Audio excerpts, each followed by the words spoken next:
নমস্কার। আজকে আমাদের যাত্রা লালগঞ্জ। আমরা এখন এই গাড়িতে করে এলাম নামখানা, এই নামখানা স্টেশন। আমরা এখন যাব লালগঞ্জ সি বিচে। এর অবস্থান হরিপুরে। বকখালি যাওয়ার আগে 10 মাইল বাজারের থেকে সামান্য কিছু দূরে। এতে আপনাদের ঘন্টাখানেক লেগে যাবে টোটোতে করে। এর ভাড়া পড়বে 250 টাকার মতো। এটাই হলো নামখানা স্টেশন। স্টেশনের পাশে চারিপাশটাই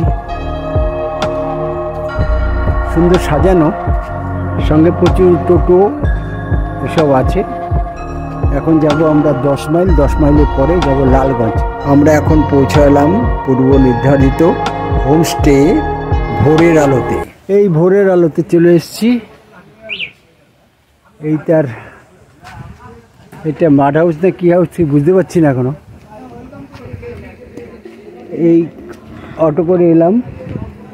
এটা 10 মাইলের দিয়ে তারপর কিছু লাগাতে হয়। এই যে এখানে কিছু ঘর আছে, এই যে ঘরগুলো এরকম।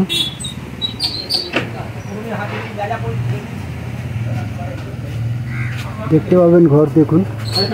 হ্যাঁ ঠিক, ও পরিষ্কার হয়ে গেছে না? হ্যাঁ ঠিক আছে। এইসব ডাবল বেড।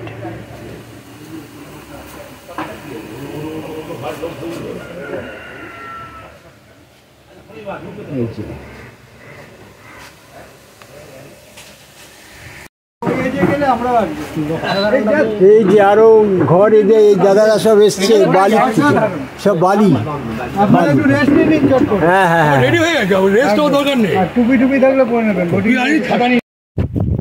এই আমরা এখন যাব বোটিংয়ে। এই বোটিংয়ের আবার ব্যাপার আছে, কেননা জোয়ার না এলে জল আসতে পারে না, তার জন্য যেতে পারে না। এটা নদীটার নাম কি বললে? সপ্তমুখী। হ্যাঁ, সপ্তমুখী নদী। এটা অ্যাকচুয়ালি মোহনা বে অফ বেঙ্গলের সঙ্গে লেগে এই জায়গাটা এসছে। এই যে সামনে দেখতে পাচ্ছেন, এইটাই হলো বোটিং। এই বোটিংয়ে এখন যাওয়া হবে, আমরা যাব। এখানে ওই অনেকটা সুন্দরবনের মধ্যখানে সব খাড়ি আর কি এগুলো। এই আমরা বোটিংয়ে যাচ্ছি। এই দেখুন, এই আমাদের গ্রুপ। মাথায় গামছা। হ্যাঁ মাথায় গামছা, টুপি, কেন রোদ্রু আছে একটু বেশি, এর জন্য। আবার ঢোলার পরে আমরা এদিকে নেমে যাচ্ছি। হ্যাঁ ভালো, বেশ। এই হলো আমাদের পাইলট। এই যে পাইলটের নাম কি? লালু।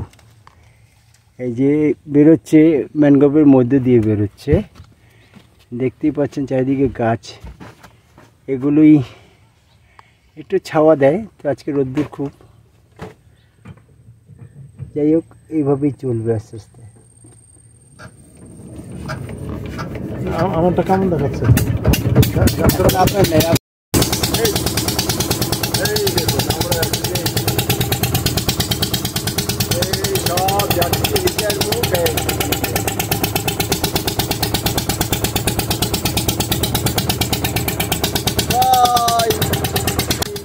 আমরা এখন বোট রাইড করতে বেরিয়েছি। বোট রাইডটা এই কর্তৃপক্ষ দ্বারাই দেওয়া হয়।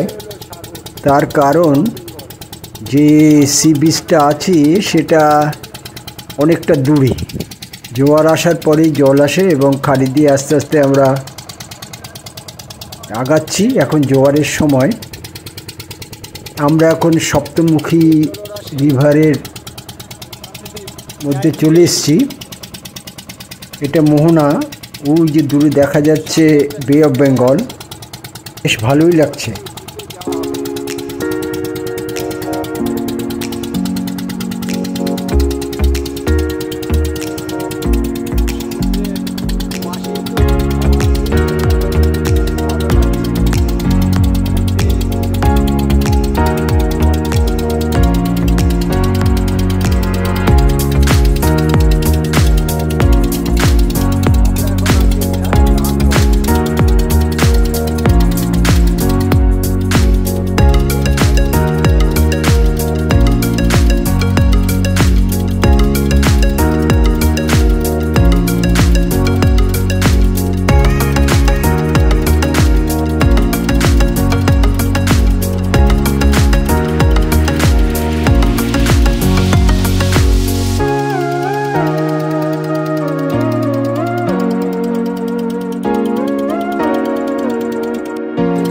খাড়ির ভিতর দিয়ে যাচ্ছি,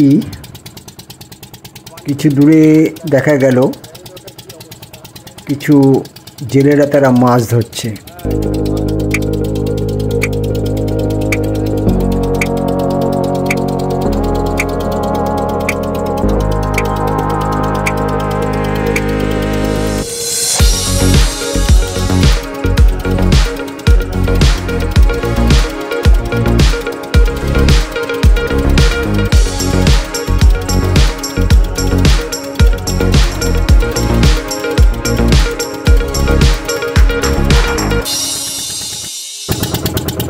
আমরা এখন একটা দ্বীপের পাশ দিয়ে যাচ্ছি, সামনে দেখুন দ্বীপটা, আর এই একটা বড় তরী, মানে বাণিজ্যিক বোটের মতো। আগের দিনে হয়তো কোনো রাজা মহারাজারা এখানে এসে ঘুরতো, খারাপ হয়ে গেছে, হ্যাঁ ওখানেই রেখে দিয়ে চলে গেছে এরা। সে তার পাশ দিয়ে আমরা যাচ্ছি। এই যে সামনে ছোট ছোট দ্বীপ আছে,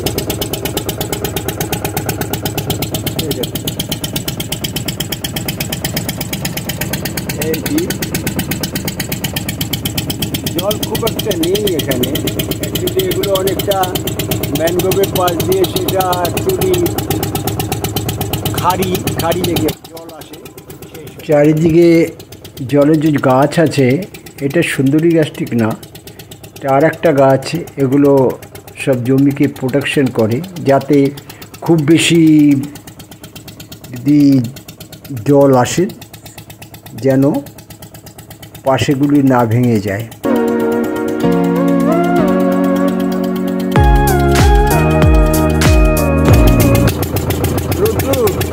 এই দেখুন রায়বাবুকে ছাদে নিয়ে বসে রোদ্দুর উঠছে, সবার রোদ্দুর লাগছে, এই জন্য সবাই আস্তে আস্তে আস্তে আস্তে সবাই ছাদের তলায় ঢুকছে।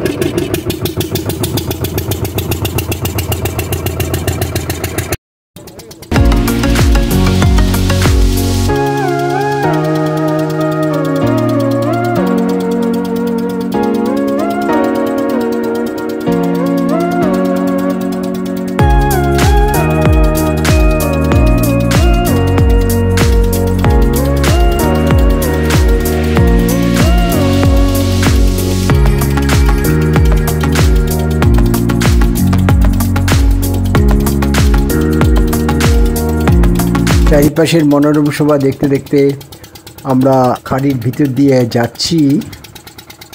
এই আমরা পৌঁছালাম সেই লাল কাঁকড়া বিচে।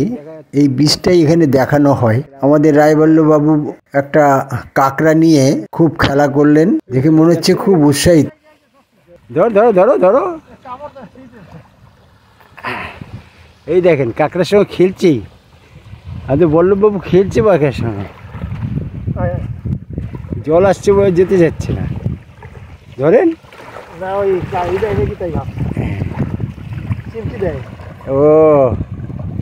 ও জল আছে বলে, ও যাবে না, জলের মধ্যে যাবে না, তলায় ঢুকবে। হ্যাঁ আরে ফাইন, হাই পুইকি আমাদের বোটে করে নিয়ে এসছে। এটা লাল কাঁকড়া বিচ। জল না থাকলে অনেক কাঁকড়া আসে, কিন্তু এখন জোয়ার, এর জন্য আসছে না জল। সরি, জল আসছে, এই জন্য কাঁকড়াগুলো আসছে না। আর এই যে ছোটো ছোটো গর্ত দেখছেন, এই গর্তের মধ্যে সব ঢুকে যায়। আর এই দাদারা মাছ ধরেছে, সব মাছ ধরেছে। জেলেদের সঙ্গে অনেক কথাবার্তা হলো ওখানকার জীবনযাপন এবং এরা কী করে বাঁচে এবং কি কষ্ট করে, সে নানা রকম কথা হলো। এগুলো কি মাছ? সব তপসে, বাচ্চা ছোটো ছোটো না? হ্যাঁ,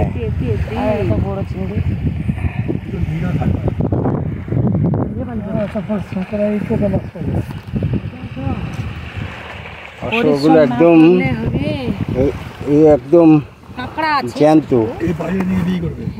হ্যাঁ, কি করবে, জ্যান্ত টাটকা মাছ। হ্যাঁ, টাটকা, হ্যাঁ টাটকা মাছ।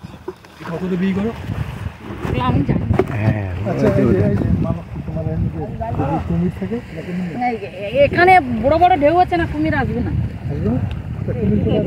কুমির তো নীরব জায়গা, মানে এরকম জল থমথমে থাকবে, ওইখানে থাকবে, তখন থাকে। এখানে কোনোদিন আসবে না। আমাদের বাড়িতে এই যে আমাদের সব গ্রুপরা আসছে, দেখুন আমরা এখন একটা দ্বীপের উপরে আছি। এই দ্বীপের উপরে আছি সবাই। হ্যাঁ, তুলছি। এই যে সব, তারপরে আমরা আরো দূরে বিচের চারিপাশে ঘুরলাম, লাল কাঁকড়া দেখলাম। এই দেখ, কাঁকড়া টেনে মাছ নিয়ে যাচ্ছে, মাছ। বীজকে বাঁচাবার জন্য অনেক ঝাউবন করেছে, ঝাউ গাছ লাগিয়েছে, সেগুলি এখন আস্তে আস্তে বড় হচ্ছে এবং এই ঝাউবনের জন্য এই বীজ দেখতেও সুন্দর লাগে। দুপুরবেলায় উঠেছে, রোদ আছে। এই দেখুন, আমরা এখন এই জঙ্গলের ভিতরে, এটা ঝাউবনের জঙ্গল পুরো। দেখুন এই যে পাশে জঙ্গল, খুব সুন্দর লাগছে দেখতে চারিদিকে। আমরা কিছুটা জঙ্গলের ভিতরেও যাচ্ছি এরকম করে।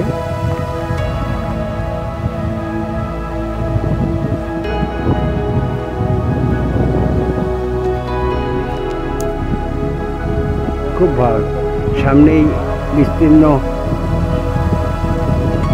জলের ঢেউ আসছে, পুরো জায়গাটাই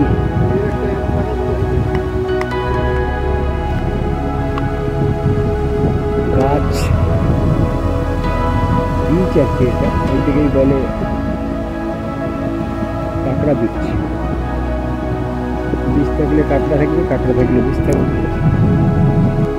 এই ঝাউয়ের এই বিশাল বড় একটা বনের মতনই তৈরি হচ্ছে। এগুলো আস্তে আস্তে বড় হবে, মনে হচ্ছে এগুলো লাগানো হয়েছে, এই বীজ বাঁচাবার জন্য লাগানো হয়েছে। এইখানে সামনে যখন দেখতে পাচ্ছেন খুব বড়, এটা সব এক সাইজে, তার মানে বসিয়েছে এগুলো। হ্যাঁ, এই যে, হ্যাঁ এই যে লাগানো হয়েছে, দেখুন এই যে দিয়ে সব হচ্ছে। এবং যখন এই পুরোটা বড় উঠবে, তখন এই বীজটার সৌন্দর্য আরও বেড়ে যাবে।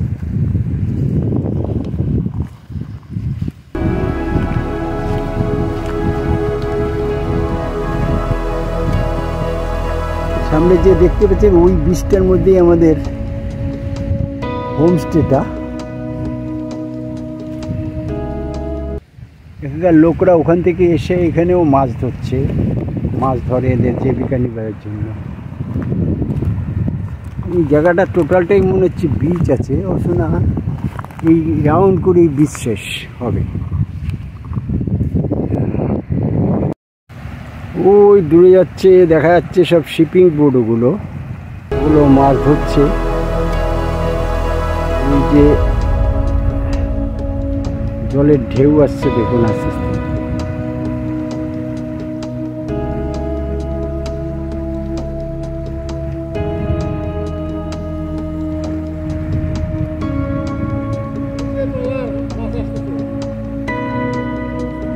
ওই সব ট্রলার, ওগুলো সব মাছেরই। প্রচুর লাল কাঁকড়া আছে, কিন্তু আমাদের পায়ের শব্দ পেলেই ওরা পটাপট করে গর্তের মধ্যে ঢুকে যায়। দেখ, দূরের থেকে কিছু ফটো তোলার চেষ্টা করলাম। বিচের পাশে জলে এই দেখুন, জল আমার ভিজে দিচ্ছে। এই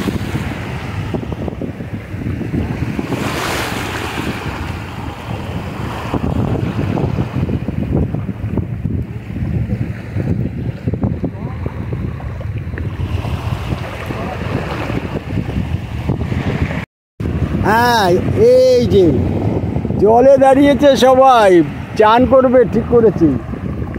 এই দেখো, সব চান করবে, ঠিক করেছে। এই যে যা আরে যা, বাহ, আহা কি আনন্দ, আকাশে ভাষা আসে। তুলেছি তো, হ্যাঁ আমি তো, হ্যাঁ ভিডিও উঠছি, চলো যান, যা। হ্যাঁ, রাধা বলে মাছ ধরতে আসছে। এটা কি পেয়েছে? স্বর্ণ মন্দির। ও সোনা না তো, বুঝতে পেরেছি। এ তো অনেক বড় মুক্তো। ওরে বাপরে, বিশাল বড় মুক্তো পেয়েছে, দেখা যাচ্ছে বিশাল বড় মুক্তো।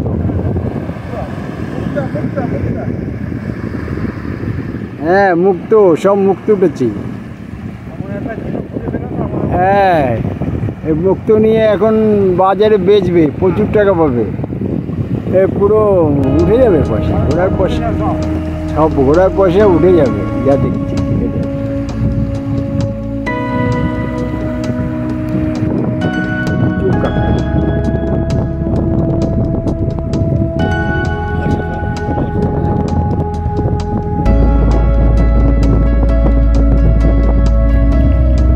আমরা এখন লাল কাঁকড়া বিচে দাঁড়িয়েছে, দেখুন সামনে কত কাঁকড়া।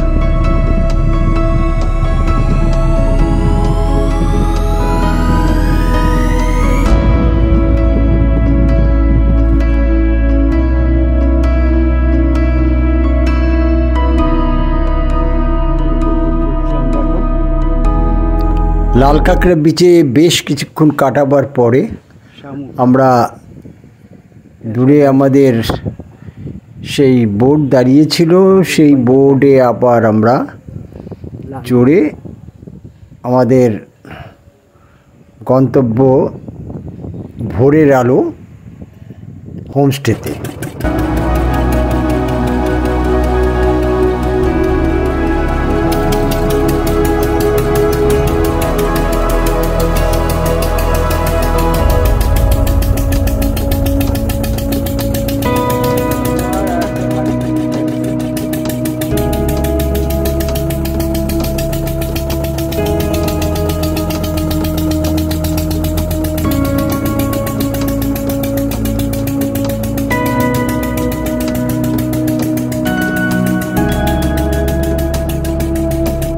চলে এসছে, আমরা বোট করে নদীর পাড়ে পৌঁছে গেলাম। এই লাগবে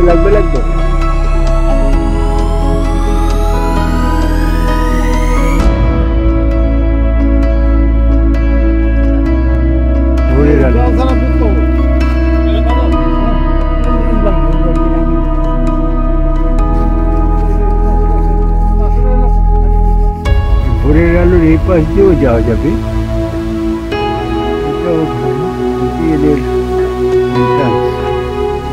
আমরা এখান থেকে এসেছি,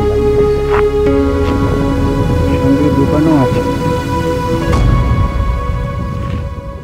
আমরা এখন ডাইনিং হলে বসেছি, এইটাই খাওয়ার জায়গা। এই ডিশ দেখুন। আমরা এখন দুপুরবেলার খাওয়া টেবিলে বসেছি এবং এদের আতিথেয়তা খুব ভালো। লাঞ্চে অনেক কিছু দেয়, মাছের পিসও খুব বড় এবং সঙ্গে ডাল, তরকারি, ভাজা, চাটনি, আবার লাস্টে রসগোল্লাও দেয় এরা। আমরা এখন এসছি ফ্রেজারগঞ্জ ফিশিং হারবারে, এইটার এন্ট্রি। এবং এখানে এসছে সব ইলিশ মাছ কিনবে বলে। এখনও জানি না কোথায় ইলিশ মাছ পাওয়া যাবে কি না যাবে, দেখছি আগে যাই। এই যে সুন্দরবন ভ্রমণ করুন দিদি বলছে, এই এখন সব বোটগুলো সব ফিরবে এবং সেই মাছ সব নামাবে। সেই মাছ এখানে সব সাপ্লাই হয় এবং তার এজেন্ট সব এখানে আছে, তারাই সব রাখে। যাদের বোট তাদের সব মাছ সংগ্রহ করে এবং তারপরে বাজারে পাঠানো হয় সব এখানে। এই যে সামনে সব ট্রলার, এই ট্রলারগুলোই যায় গিয়ে মাছ ধরার ব্যাপার সব। এই যে সব ফিরে আসছে, এখন তো ভাটা, পুরো জল নেমে গেছে, পুরো জল নেই, অনেক কম জল। জোয়ার যখন হবে তখন আবার আসবে জল। ওই যে ওই দূরে যে দেখা যাচ্ছে মন্দির, আমরা যখন প্রথম এসেছিলাম তখন মন্দিরটা তৈরি হচ্ছিল, ওই যে ছোট, এখন বড় হয়েছে কিছুটা।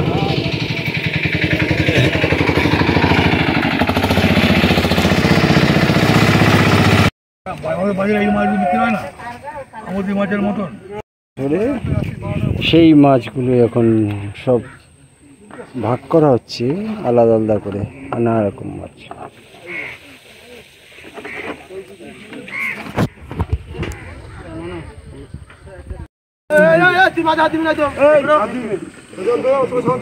কেন বন্ধু তুই আমার প্রতি এত রেগে গেছি কেন রে বন্ধু?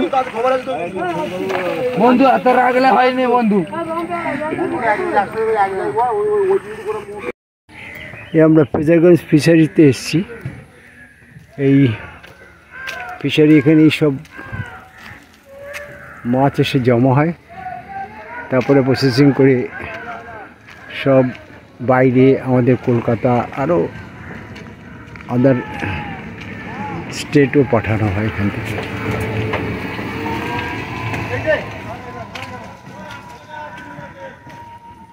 ওই যে এখানে সব পাইকারি হয়, তারা সব ডাক দেয়, সেগুলো হচ্ছে ডাক দেওয়া হচ্ছে।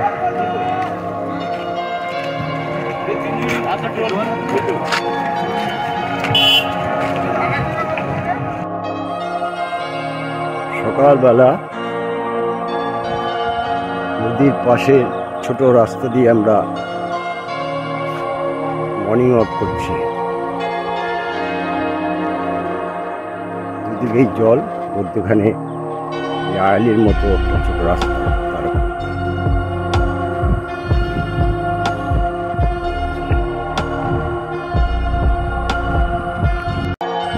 এখন ভাটা, তাই জল দেখা যাচ্ছে না। এখান থেকেই এই ম্যানগ্রোভের ভেতর দিয়েই ভ্রমণ করায়, কালকে আমরা করেছি। এখন জল নাই বলে পুরো পোকা পোকা আটকে আছে। ওইটার সামনে বসার জায়গাও করেছে সুন্দর। সামনে দেখতে পাচ্ছেন এই মোহনা এসছে, এটাই বিচ, এটাই লালগঞ্জ বিচ।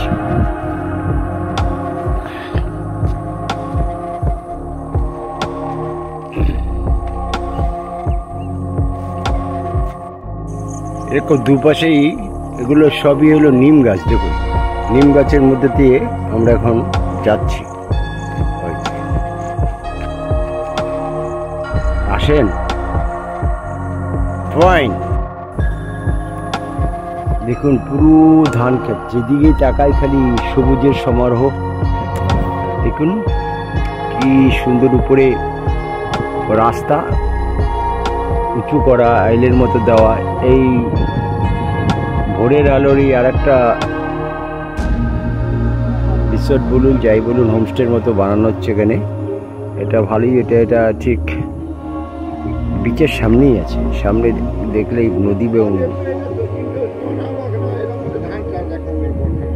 হ্যাঁ,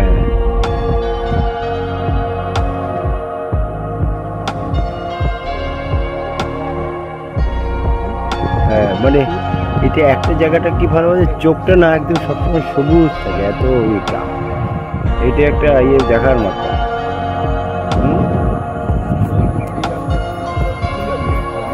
জাল রিপেয়ার হচ্ছে এখানে, সব রকমের জালের সব ইলিশ মাছের জাল।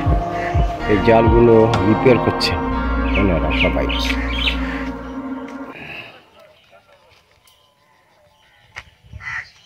লালগঞ্জ একদিনের জন্য বেশ ভালোই একটা দেখার জায়গা এবং ঘোরার জায়গা, সব মিলিয়ে মোটামুটি বেশ ভালোই লেগেছে। সবচেয়ে বড় কথা, এদের আতিথ্য সত্যি খুব ভালো। চারবেলার রান্নাও খুব সুন্দর। ভোরের আলো, এখানে একটাই মাত্র হোমস্টে আছে। আপনারা যদি আসেন তবে হোমস্টের নাম্বার দিয়ে দিলাম, এখানে যোগাযোগ করে আসবেন। আমাদের ঘোরা শেষ পর্যায়ে সকালবেলার ব্রেকফাস্ট করে আমরা আমাদের বাড়ির উদ্দেশ্যে রওনা দিলাম। Bye bye Lalganj.